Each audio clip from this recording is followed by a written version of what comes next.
The Denver Nuggets looked unstoppable on their championship run. The 16-4 record shows that. So I was curious to see how they rank on the all-time list of most dominant title runs, and in the process mention some of the best and most iconic NBA teams to win it all. The Nuggets are right here, but we need to clean things up a bit.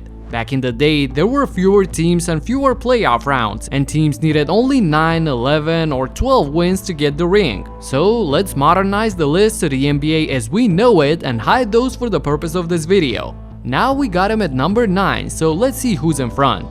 You all know Michael Jordan's iconic 63 points that came in a loss. Well, that was in the first round of the playoffs against the actual champions that year, the 1986 Boston Celtics. A stacked roster of Bird, Mchale, Parish, Ainge and Dennis Johnson along with an aging Bill Walton was unstoppable. I mean, look at this shot by Larry. He was a bad man. So after sweeping the Bulls, Boston only dropped one game on the road to the finals where they faced off against Hakeem Olajuwon, Ralph Sampson and the Rockets. In an intense battle that even had some fistfights, the Celtics were ultimately too much for Houston to handle, and the series ended in 6 games. So with a 15-3 record, Boston won their last championship in their glory days, and they would wait for more than 20 years for another banner. The following season, we got an identical record from their arch rivals, the Lakers. Magic led the way along with a 40-year-old Kareem, James Worthy, Cooper, and Byron Scott. And in a similar manner, they only lost one game in the playoffs before squaring off in the finals against their nemesis and the reigning champions, the Boston Celtics. Game 4 gave the NBA an unforgettable game winner that would live forever in NBA history. 5 seconds to go. Magic with a hook shot, scores with 2. The final team that shares the same 15-3 record is the 1996 Chicago Bulls. Many consider this to be the best team ever, as the Bulls went 72-10 during the regular season and then easily went through Miami, the Knicks, and Orlando all the way to the finals with just one loss to get there. And against Seattle in the finals, the Bulls even went up 3-0, but things got serious as Payton and Kemp led their team back to 3-2, forcing a Game 6. But you know how this ends, as MJ and the Bulls were able to seal the deal, unlike that other 70-win team. All jokes aside, we now get to the next level with the 15-2 Bad Boys Pistons. Isaiah Thomas, Joe Dumars, Bill Laimbeer, Dennis Rodman, a scary defensive team. They were dominant in every round except the conference finals against Chicago, where Michael went God mode and even brought the inexperienced Bulls up 2-1. With their backs against the wall, the Pistons devised the now famous Jordan rules.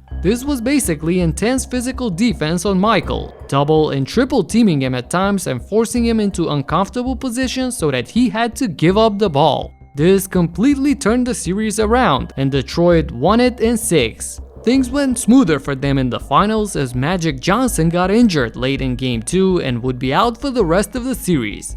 Meanwhile, Joe Dumars, a 17-point-per-game scorer that season, went absolutely crazy and dropped 27 points per game in the finals. So the Pistons were able to finish things off with a sweep, and he got the MVP. Right next to Detroit is Chicago's first title run in 1991. Jordan's coming of age, finally having a decent team around him, and after going past the Knicks in 3 and the Sixers in 5 games, they faced off against a familiar foe. After losing 2 straight conference finals to the Pistons in '89 and 1990 in a grueling 7-game series, Chicago faced them again for the 3rd straight time, but now they were finally ready to take the next step.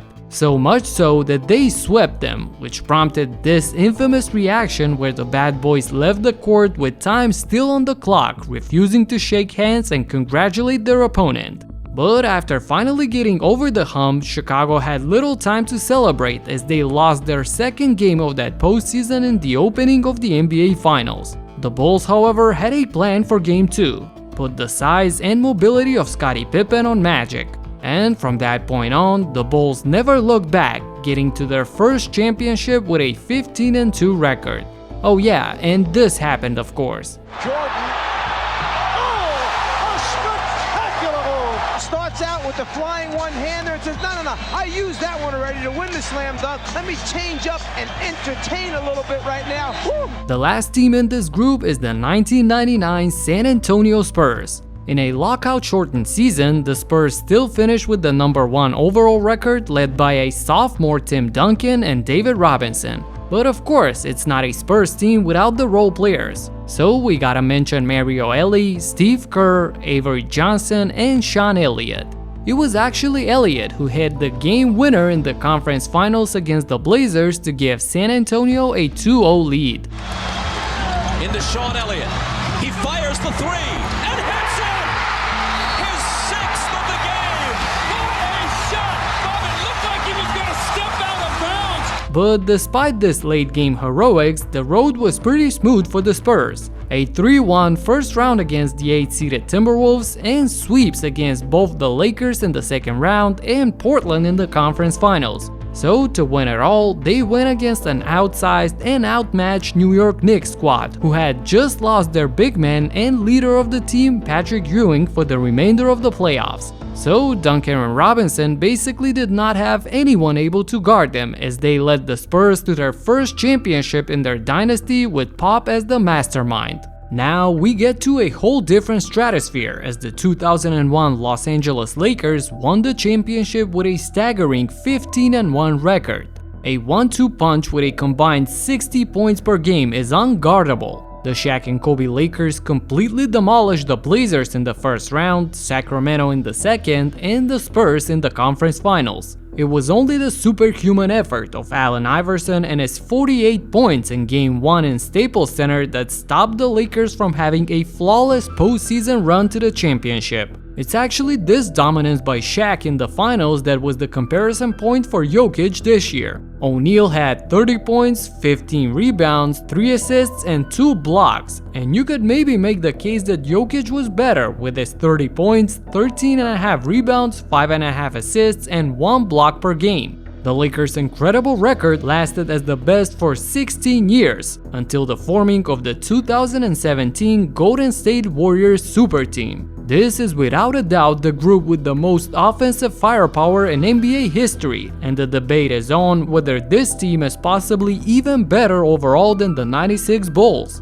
With more than 70 points between the trio of Curry, KD, and Klay, this team was truly unbeatable. The Blazers, Jazz, and the Spurs were no match for this roster. And the only reason why Golden State doesn't have a perfect 16-0 title is because of an unconscious shooting by Cleveland in the first half of Game 4, where they hit 13 threes and went on to the halftime break with 86 points. Still, the Warriors' 15-0 start is at the top of the list, and their 16-1 overall record is the best winning percentage with 94% in NBA playoff history. There are some great teams, players, and accomplishments on this list, and for the Denver Nuggets, this is definitely a cool group to be a part of. Talk to you in the next one, peace out.